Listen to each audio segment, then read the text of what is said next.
Welcome back to Long Way Home, everyone. Lovely to see your smiling faces again. KTM is making news today, and this time, no, we're not talking about oil leaks and stuck fuel gauges, but a brand new update coming to one of their most beloved bikes, the 1290 Super Adventure. For the next iteration of their huge adventure bike, KTM has made quite significant changes. Stick around.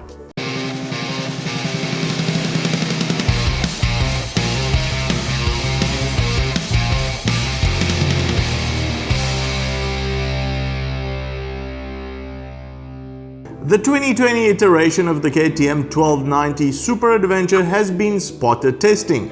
Of course, not wearing any camo, because what fun would that be? Going by the spy shot, it is evident that KTM has based its design language on the KTM 790 Adventure.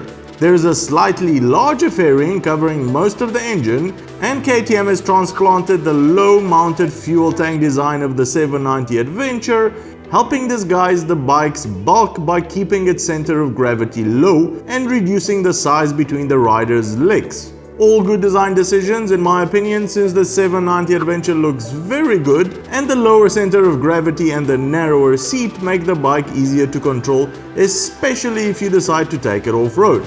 It also appears that there may be more fuel capacity thanks to the side tanks. No new info is known about the engine at the moment. It looks to be the same 1301cc LC8 V-twin, but obviously with changes made for it to meet Euro 5 emission regulations. The chassis seems to have remained unchanged as well, and on the front we can see the electronically adjustable WP suspension fitted at both ends.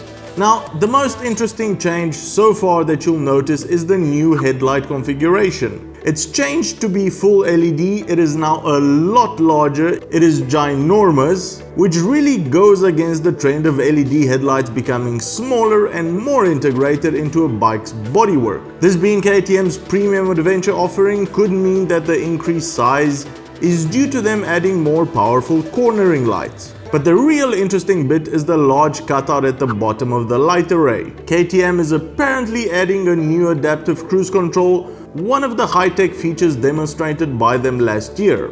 The radar itself is an innocuous black box which can be easily incorporated into the bike's styling, as its position and angle are essential for ensuring it works properly.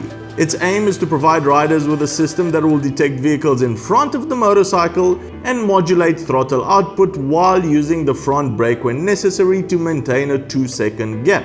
The radar sensor is the Bosch mid-range radar, which is designed to work up to distances of around 160 meters. While using an off-the-shelf system should help keep costs down, adapting it to bikes most probably needed a few modifications, since the software will have to compensate when the bike is leaning around corners. When KTM made the announcement of the system, it also revealed its intention to incorporate a blind spot detection system at the rear, but that doesn't look to be equipped on this particular test unit.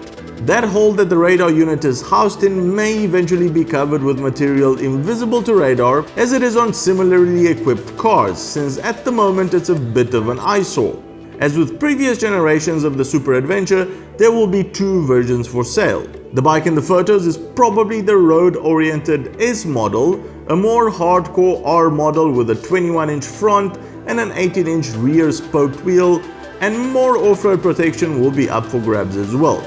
We're likely to see the 2020 KTM Super Adventure within the coming months, probably at EICMA in November. With the clear refresh of electronics, it's also quite possible we'll get a more sophisticated instrument panel as well. No talk of weight so far, but if the chassis and engine are staying the same, while adding more fuel and electronics and probably a heavier exhaust system for the Euro 5 regulations, the bike is surely going to get heavier, unless KTM pulls some sort of magic hat out of the bag. So, what would you have wished to see on the 1290 Adventure for the 2020 version? Let us know in the comments. Well, that's the show, everybody. Give it a big thumbs up if you've enjoyed it, and if you think you've learned something new, consider subscribing or becoming a patron to help us make more of these shows. Cheers, and I'll see you on the next one.